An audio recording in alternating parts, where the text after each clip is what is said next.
le monde de la musique a rendu un dernier hommage à Takeoff.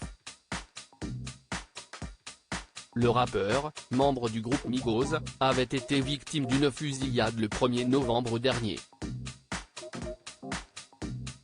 Le jeune rappeur de 28 ans a été tué par balle dans un bowling, comme l'annonçait TMZ.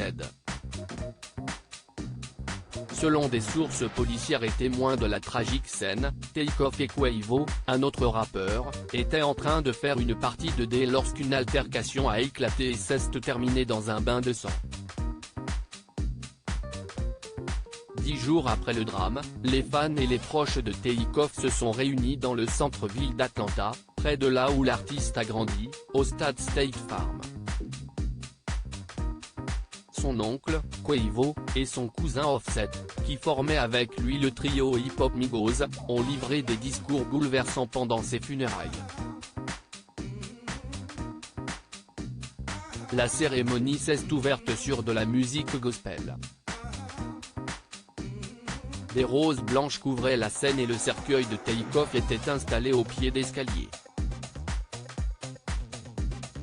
Des acrobates en tenue d'ange dansaient sur la scène, suspendus à des rubans blancs pendant qu'une chorale chantait les louanges du jeune homme. Un symbole émouvant de l'infini avec l'emblème de la fusée de Takeoff en son centre entourait la scène.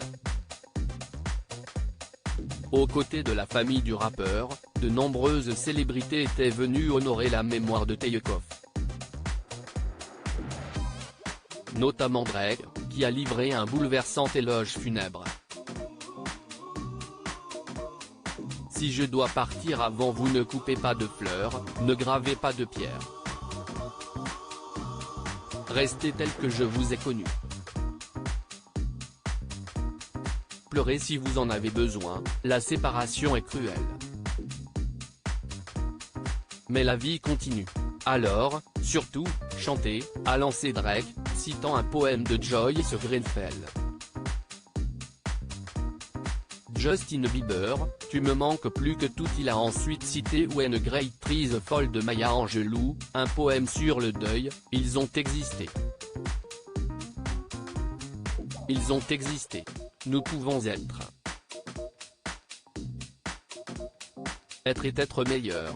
Car ils ont existé. La superstar du hip-hop a ensuite récité son propre poème, We Should Do That More, en racontant comment il a fait la connaissance de Migos lors de leur tournée en 2018, chaque fois qu'il enlevait ses lunettes de soleil, il avait ce truc que j'aimais, peu importe ce qui se passait autour de nous, il était toujours en train de plisser les yeux, mais c'était comme s'il les avait grands ouverts. Sur la scène, Justin Bieber était lui aussi bouleversé au moment d'interpréter son titre Ghost. Je veux que tu saches que si je ne peux pas être près de toi, je me contenterai du fantôme de toi. Tu me manques plus que tout, et si tu ne peux pas être à côté de moi, ton souvenir est une extase, a lancé l'époux d'Hailey Baldwin, en pleurs. Quavo a lui aussi rendu un hommage bouleversant à son neveu. Tu as toujours été à mes côtés, me regardant avec ses yeux, les mêmes yeux que ceux de ma sœur, attendant que je fasse un mouvement, puis tu as suivi juste derrière moi. Tu as toujours veillé à ce que je le fasse en premier pour que tu puisses le faire correctement avec moi, a raconté le rappeur. Offset a lui fondu en larmes alors qu'il disait à son cousin qu'il avait changé la culture de la musique pour toujours. Une foule de personnalités ont afflué dans la State Farm Arena, dont Tiana Taylor, qui a collaboré avec Migos sur la chanson Drippin', et CeeLo Green. Originaire d'Atlanta, le groupe Migos s'est formé en 2009. 5 ans plus tard, Quavo, son cousin Offset et son neveu Takeoff ont connu un succès mondial grâce à leur titre Versace.